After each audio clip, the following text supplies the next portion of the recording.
첫 번째 소식 볼까요?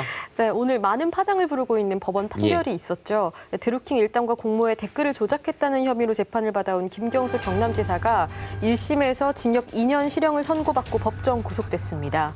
앞서 오늘 오전에는 드루킹 김동원 씨의 1심 선고도 있었는데요. 댓글 조작 등의 혐의로 징역 3년 6개월 실형을 선고받았습니다. 즉 김경수 지사와 드루킹 사이에 공범 사실이 있었다고 인정을 한 겁니다. 법원은 구체적으로 어떻게 판단한 건지 양지열 변호사에게 들어보겠습니다. 네. 김경수 지사가 당시에 산채라고 불렸던 드루킹의 어떻게 보면은 그 모임 장소에 갔었던 날 공교롭게도 킹크랩이 시연이 됐었다라는 겁니다. 킹크랩이 작동을 했었던 컴퓨터 기록이 남아있다는 거죠. 김경수 지사가 그 작동된 것을 봤는지 안 봤는지는 직접적인 증거가 없고 그날 이전에는 킹크랩이 그렇게까지 작동이 된 적은 없었다. 공교롭게도 맞아떨어지기 때문에 아무래도 이 부분을 본 것으로 보인다라는 판단을 했고요.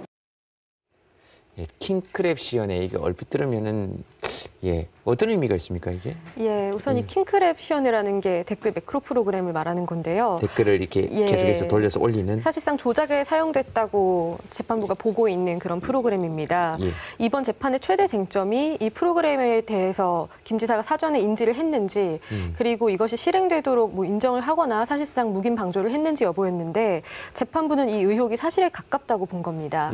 이게 사실상 이걸 어떻게 해석하느냐에 따라서 판단이 완전히 갈릴 수도 있다라고 해석된 부분이었는데요. 네. 재판부가 이 의혹이 사실에 가깝다고 보고 다른 검찰의 공소 사실도 모두 실체적 진실에 가깝다고 이렇게 해석을 하면서 드루킹과 김 지사를 공동 정범으로 보게 된 결정적 이유라는 판단이 나오고 있습니다. 또 한편으로는 유무죄 판단을 떠나서 현역 단체장에게 실형을 선고하고 또 법정 구속까지 시킨 것은 매우 이례적이다. 그렇다는 지적이나 해석이 나오고 있는데요.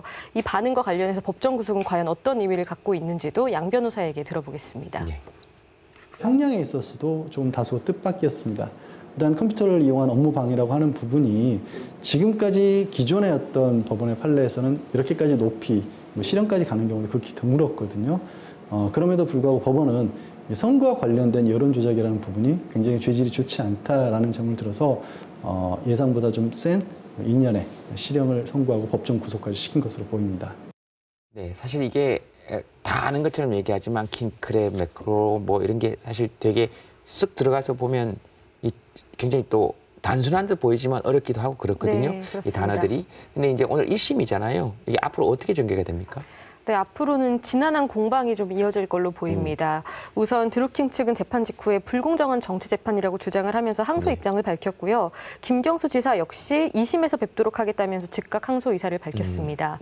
앞서 양 변호사도 여러 번 언급을 했는데 이게 직접적인 증거가 정확한 물증이 있다고 보기는 어렵다는 해석들이 좀 나오고 있습니다. 그렇기 때문에 앞으로 재판이 이어질 경우에는 여러 공방이 이어지면서 어느 정도 시간이 소요될 거다라는 전망이 나오고 있습니다. 네, 정치권은 벌써 시작이 된 것 같네요, 보니까. 예, 그렇습니다. 정치권에서 특히 여야의 그런 온도차는 현격했습니다. 온도차가 없었던 적이 없으니까요. 그렇죠. 네. 오늘은 좀 극단적인 반응으로 엇갈리기도 했거든요. 자유한국당, 바른미래당, 민주평화당은 1심 판결이 당연하다면서 김 지사가 즉각 사퇴해야 한다고 촉구를 했고요. 특히 한국당 같은 경우에는 문재인 대통령이 이 사실을 인지했는지에 대해서도 사법적으로 판단을 해야 한다라고 주장을 했습니다. 뭐 대선 불복 프레임 뭐 이런 얘기도 일각에서 나왔던데요. 예, 그렇습니다. 아무래도 대선의 정통성에 대한 문제 제기를 하는 걸로 보이고요. 반면에 더불어민주당은 오늘 판결을 두고 증거가 부족한 억지 논리다, 짜맞추기 판결이라고 주장을 하면서 거세게 반발을 하고 있습니다. 여권 일각에서는 유죄 판결을 내린 성창호 부장판사를 두고 사법농단 혐의로 구속된 양승태 전 대법원장 비서실 출신이다, 이 점을 들어서요. 적폐 세력의 보복성 판결 아니냐라는 의심까지 제기를 하고 있는 상황입니다. 네, 뭐 제기니까요. 예, 그렇습니다. 네, 언론들의 반응은 어떻습니까? 네, 아무래도 이게 어느 정도 유무죄가 가려질 것이다라는 예상은 했지만 법정 구속은 사실 예상 밖이라는 반응이 지배적이었기 때문에 이 판결에 대한 해석을 하는 양상이 지금은 좀 이어지고 있는 상황입니다. 앞으로 좀 더 논조가 드러나는 보도는 어느 정도로 나올지는 좀 지켜봐야 될 것 같은데 좀 재밌는 점은요. 이 성창호 부장판사 이력을 전하는 방식이나 그런 태도의 차이였습니다.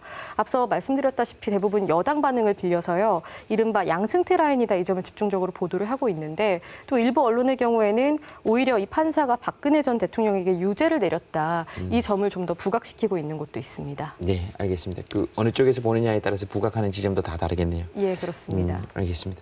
다음 소식 보겠습니다. 네, 오늘 한 명의 전직 경남지사는 정치권에 다시 재등판을 했는데 그렇네요. 예, 네. 홍준표가 옳았다. 이 말이 유행처럼 번진다는 얘기가 있는데 들어보셨습니까? 누가 한 말입니까? 네, 바로 홍준표 전 본인이. 경남지사가 본인 직접 한 글쎄요, 말입니다. 이거 저 분발해야 되는. 제가 유행에 좀 뒤떨어지는 모양입니다. 처음 네. 들어보는데. 지난해 6월에 당대표에서 물러나면서 홍준표가 옳았다라고 이야기하는 시기가 오면 자신이 돌아오겠다고 밝혔는데 오늘 차기 당대표 출마를 선언하면서 다시 한번 이 말을 강조했습니다. 본인이 한국당 미래를 책임지기 위해 돌아왔다고 주장하고 있는 홍 전 대표의 오늘 당대표 출마 선언 현장 잠시 보겠습니다. 네. 홍준표가 옳았다는 말이 온라인상에 유행처럼 번지고 있습니다. 이제 저는 국민과 당원 여러분들의 엄숙한 부름을 겸허히 받들도록 하겠습니다. 저 홍준표가 다시 한번 전장에 나서겠습니다. 네. 네, 어제는 당대표 출마를 황교안 전 국무총리가 또 발표를 하기도 했잖아요. 네. 홍 전 대표가 이를 의식한 듯 황 전 총리에 대한 날선 비판도 이어갔습니다. 이 발언도 한번 직접 들어보시죠. 예. 최순실이 입에서 황교안 이야기가 나오는 게 내가 봤는데 탄핵 총리가 당을 담당하게 된다. 그렇기 때문에 이 당은 내년 총선에는 탄핵 프레임에서 벗어나지를 못하는 거예요. 네, 뭐 또 다른 유력 후보도 있잖아요. 오세훈 전 시장은 지금 뭐 합니까? 네, 오전 시장도 바로 내일 당대표 예. 출마 의사를 밝힐 것으로 전망됩니다.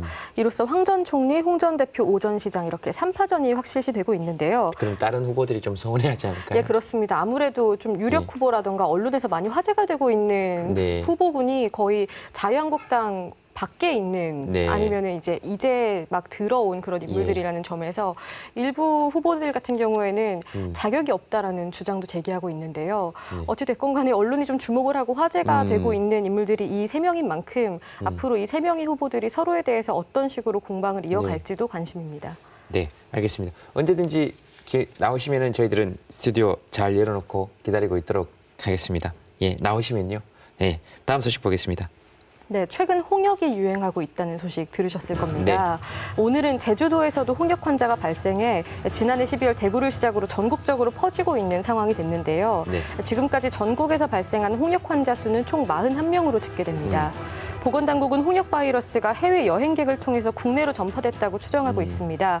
현재 미국, 일본, 동남아 등에서도 홍역이 유행 중이라고 하는데요. 오늘 제주도에서 확진 판정을 받은 환자 역시 이달 초에 베트남 여행을 다녀온 뒤에 홍역 증상이 나타났다고 합니다. 예, 설 연휴에 또 이동이 많이 다니니까 걱정하시는 분들 많을 건데 예방 방법은 뭐 있어요?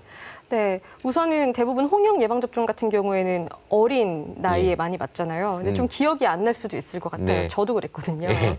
네, 그렇기 때문에 혈액 누구한테 검사를 여쭤봤습니까? 받아보고 예, 저희 부모님께 여쭤봤습니다. 아, 그래요? 기억하시던가요? 네, 분명히 맞았다고 말씀을 해주셔서 일단은 믿고 있습니다. 다행입니다. 저는 그 예전에 방송에서 제가 언제 태어난지 시분을 묻더라고요. 아. 그래서 저희 어머니한테 제가 전화를 드려가지고 엄마 저 언제 태어났냐고 이렇게 여쭤봤더니 어머니께서 하시는 말씀이 당신께서는 경황이 없어서 기억이 안 난다고 너는 혹시 기억 안 나지? 이렇게 물어보더라고요.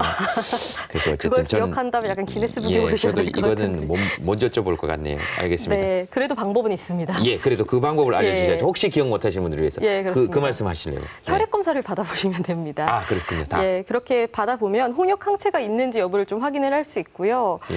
만약에 예전에 맞았더라도 한 네. 번 더 예방접종을 해도 무방하다고 합니다. 아, 네네네. 네, 특히 현재 홍역이 유행 중인 나라로 여행을 계획하시는 분들은 좀 더 유의를 하셔야 될 것 같습니다. 알겠습니다. 네, 또 설 연휴 때 홍역 감염이 의심되는 경우가 있잖아요. 네. 그럴 때 114로 전화를 걸면 질병관리본부 콜센터 그리고 홍역 예방접종이 가능한 인근 지역 보건소에 대한 정보를 상세히 알려준다고 합니다. 네, 혈액 검사 받고 그리고 한 번 더 받으셔도 되니까 홍역 예방 접종 한 번 더 받으시는 것도 좋은 예. 방법이네요.